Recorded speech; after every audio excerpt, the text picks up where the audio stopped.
नमस्ते and welcome to Shreem occult. इस video में हम बात करेंगे वो कौन से योगास कॉम्बिनेशन होते हैं जो किसी इंडिविजुअल को टीवी फिल्म इंडस्ट्री की तरफ लेके जाते हैं।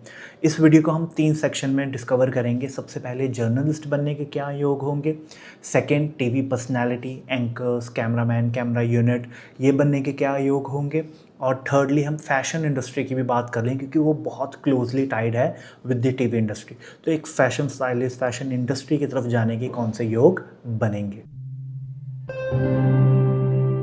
तो आइए फिर सबसे पहले जर्नलिस्ट से स्टार्ट करते हैं। जर्नलिस्ट बनने के लिए सबसे इंपॉर्टेंट हाउसेस हो जाते हैं third house, fifth house and 10th house.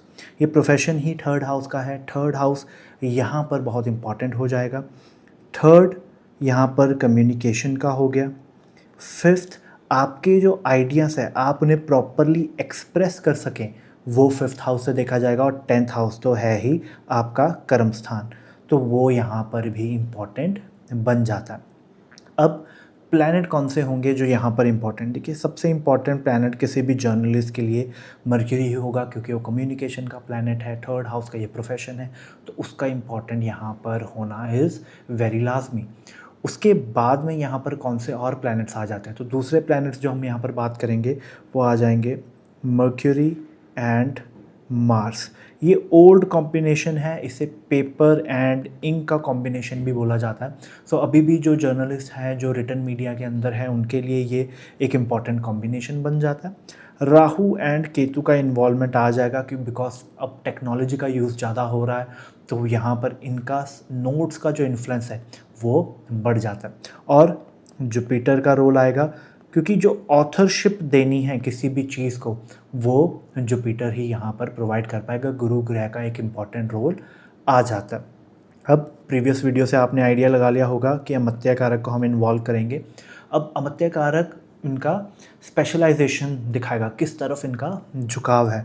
तो जनरली जो वीनस एंड मून, शुक्र और चंद्रमा का जब कोई कॉम्बिनेशन बन रहा होता है अमात्य कारक के साथ, तो वो कहीं ना कहीं इन्हें विजुअल मीडिया की तरफ देके जाता है। इवन सैटर्न, राहु, मार्स, मंगल, ये सब भी विजुअल मीडिया की तरफ जाने के लिए सपोर्ट करते हैं।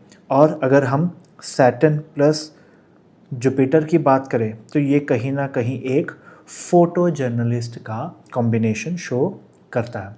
और जो सबसे इम्पॉर्टेंट बात होगी, ये सारी चीज़ें एक सही दशा पे इन्फ्लुएंस होंगी तो ये प्रोफेशन चुना जा सकता है। 15 to 21 would be the age जिसके अंदर ये हो, तो ऑटोमेटिकली एक पर्सन एज अ जर्नलिस्ट वो अच्छा काम कर सकते हैं और अच्छी पोजीशन पे जा सकते हैं।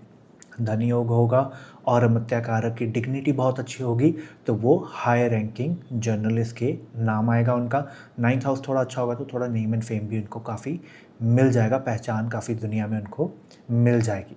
तो ये कॉम्बिनेशन थे जर्नलिस्ट बनने के लिए। आगे चल के समझते हैं कि टीवी जर्नलिस्ट के लिए या फिर टीवी पर्सनैलिटी जिसमें एंकर्स आ गए, कैमरा क्रू आ गया, एक्टर्स आ गए, ये सारे जो टीवी के ऊपर आते हैं, ये बनने के लिए क्या योग चाहिए, क्या कॉम्बिनेशन चाहिए, उसको डिस्कवर करते हैं। अब टीवी पर्सनैलिटी बनने के लिए यहाँ पर सबसे इम्पॉर्टेंट हो जाता है वीनस का इन्फ्लुएंस। तो वीनस लगन या फिर D9 के लगन के साथ उसका संबंध बनना चाहिए।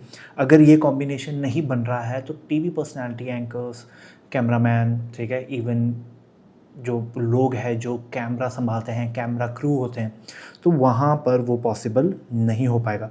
तो D9 लगन या फिर D1 में लगन के साथ कॉम्बिनेशन होना इज़ वेरी इंपॉर्टेंट। वीनस का, वीनस की इन्फ्लुएंस आएगी तभी आप कैमरा के ऊपर अच्छे से परफॉर्म कर पाओगे।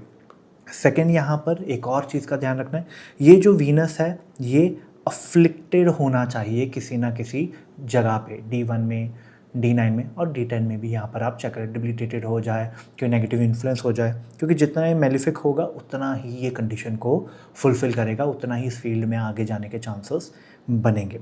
सेकेंड, यहाँ पर सेकेंड और थर्ड हाउस के हाउसेस हैं या हाउस के लॉर्ड हैं, इनका आपस में कोई ना कोई रिलेशन बन जाए, कोई पोजीशन बन जाए, एस्पेक्ट बन जाए, कंजंक्शन बन जाए, वो बहुत ज़रूरी है। क्योंकि सेकेंड हाउस क्यों यहाँ पर, second house is the good image of artist. तो अब image is very important for people जो टीवी के ऊपर आ रहे, तो good image for an artist is very must, तो वो सेकेंड हाउस से देखी जाएगा। और तीसरा तो यहाँ पर आ जाएगा, ये हाउस है ही टीवी पर्सनालिटीज़ का, इस प्रोफेशन का। तो सेकंड हाउस के लॉर्ड, थर्ड हाउस के लॉर्ड का आपस में कोई भी पोजीशन, एस्पेक्ट, कंजक्शन या किसी भी तरीके का संबंध बनेगा तो हम यहाँ पर बोलेंगे कि ये सेकंड कंडीशन है जो फुलफ़िल हो रही है to become a TV personality. आगे चल के बात करेंगे मून एंड मर्क्यूरी का यहाँ पर टेंथ हाउस के लॉर्ड के साथ, या फिर सेकंड हाउस भी हम इसे ऐड कर लेंगे। जब मून एंड मर्क्यूरी का कम्युनिकेशन, कोई भी तरीके से कोई भी इंटरेक्शन हो रहा होगा यहाँ पर 10वें घर के मालिक के साथ, दूसरे घर के मालिक के साथ, तो भी हम ये पोजीशन, ये कंडीशंस फुलफ़िल होती देखेंगे। उसके बाद में अमात्य कारक की बात कर लेते हैं। तो अमात्य कारक के लिए यहाँ पर जो प्लैनेट के साथ रिलेशन ज़रूरी हो जाता है वो हम चेक कर लेते हैं। वो यहाँ पर आ जाएगा जुपिटर एंड बुध। गुरु ग्रह और बुध ग्रह के साथ जब अमात्य कारक का कोई कनेक्शन बन रहा होता है तो वो प्राइमरली ऑब्जर्व किया गया है इन TV personalities. And of course सबसे इम्पॉर्टेंट होगी दशा, राइट टाइम पे आके एक्टिवेट हो। But this is some of a profession जिसमें वो एज का फैक्टर नहीं आता। मतलब ऐसा नहीं है कि आपको 20 साल की एज में ही आना होगा to become an actor. You can start at 27, you can start at 40। ठीक है, तो ये यहाँ पर दशा आकर इन्फ्लुएंस कर दे तो यहाँ पर ये ज़्यादा इम्पॉर्टेंट हो जाएगा। एंड ऑफ कोर्स धन योग होंगे, गुड पेड एक्टर, अमात्य कारक की डिग्निटी अच्छी, उतना ही रोल अच्छा होगा। 9th हाउस होगा तो उतना ही नाम होगा, उतना ही लोग इन्हें पहचानेंगे। लगन का स्ट्रॉन्ग होना अच्छा माना जाता है। सूर्य का भी कहीं ना कहीं, सूर्य का और दोनों ही लुमिनरीज का, चंद्रमा का सूर्य का भी एक लिंक देखा गया है फेमस होने के लिए, तो वो भी बहुत इंपॉर्टेंट आ जाता है। 11वें घर में आ जाए फेमस हो जाए, चंद्रमा हो 7वें घर में तो फेमस बोल दिया जाए, लगन के साथ कोई इनका रोल बन जाए तो फेमस हो सकता है पर्सन। तो फेमस होना भी बहुत इंपॉर्टेंट एस्पेक्ट आ जाता है। तो लुमिनरीज भी थोड़े से प्रॉपर होने चाहिए to have a good famous role, famous influence on people.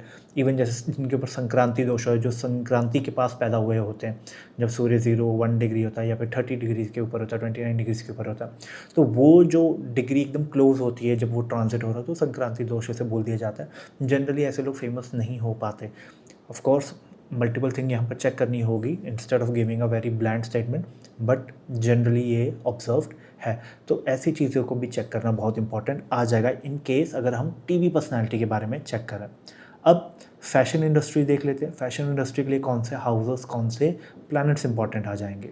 Fashion industry से स्टार्ट करते हैं। कौन से हाउसेस इंपॉर्टेंट होंगे? 3rd house, 9th house and 12th house. 3rd house क्यों? बिकॉज 3rd हाउस ही यहाँ पर आपका टैलेंट रिप्रेजेंट कर रहा है। एंड 9th हाउस की अगर हम बात करेंगे तो ये आपकी एड ऑन एजुकेशन का मान लिया जाएगा। और 12th को क्यों इंक्लूड किया गया? क्योंकि वो तीसरे से 10वां है अगर आप काउंट करेंगे हाउसेस वाइज। सो ये इस तीसरे घर का कर्म स्थान, कर्म क्षेत्र इसे कह सकते हैं आप, वो बन जाता है। तो 3, 9 एंड 12 हाउस इनका इन्वॉल्वमेंट होना इज़ इम्पॉर्टेंट। साथ में वीनस बहुत इम्पॉर्टेंट होगा बिकॉज यहाँ पर आर्टिस्टिक एक्सप्रेशन देना, आर्ट जो इनके अंदर का टैलेंट होगा वो Venus, fine I for detail, वो वीनस से ही यहाँ पर आने वाला है। और 3rd हाउस का इन्वॉल्वमेंट है तो टैलेंट जितना ब्यूटीफुली वीनस के थ्रू निकलेगा उतना ही अच्छा होगा, क्योंकि ये कम्प्लीटली आपके टैलेंट बेस के ऊपर, क्या आप डिज़ाइन बना पाएंगे, क्या आप वो फैशन इन्फ्लुएंस कर पाएंगे लोगों के ऊपर, वहाँ से देखा जाएगा। सेकेंडली यहाँ पर मून का एक इम्पॉर्टेंट, चंद्रमा का इम्पॉर्टेंट रोल आ जाएगा बिकॉज जो आपके वीनस के आइडियाज़ हैं वो शो होंगे, रिप्रेजेंट होंगे चंद्रमा के तरफ से ही। तो चंद्रमा का भी यहाँ पर इन्वॉल्वमेंट आना ज़रूरी है। और ये फील्ड ऐसी है जहाँ पर थोड़ा सा आपके अंदर एटीट्यूड और ईगो आए तो वो अच्छा माना जाता है। आप एक सर्टेन वे में वॉक कर रहे हैं, आपके आइडियाज़ थोड़े स्टार्क हैं, समथिंग इज़ वेरी डिफरेंट, तो वो यहाँ पर अप्रिशिएट किया जाता है। तो यहाँ पर फिर मेलेफिक्स का रोल आ जाएगा। तो मार्स एंड सैटर्न, इनका जब इन्वॉल्वमेंट होगा तो कहीं ना कहीं वो इन्हें असिस्ट ही करेगा to grow in this field. तो ये कॉम्बिनेशंस आ जाते हैं फॉर पर्सन जो फैशन इंडस्ट्री की तरफ जाना चाहते हैं। अब this is it for today's video. I hope कि मैं आपको कुछ नया सिखा पाया हूँगा। इन केस आपको कुछ समझ नहीं आया आप कमेंट सेक्शन में मेंशन करिए, आप लाइक करिए, शेयर करिए, सब्सक्राइब करिए। Till then I will come up with a new video. Till then नमस्ते।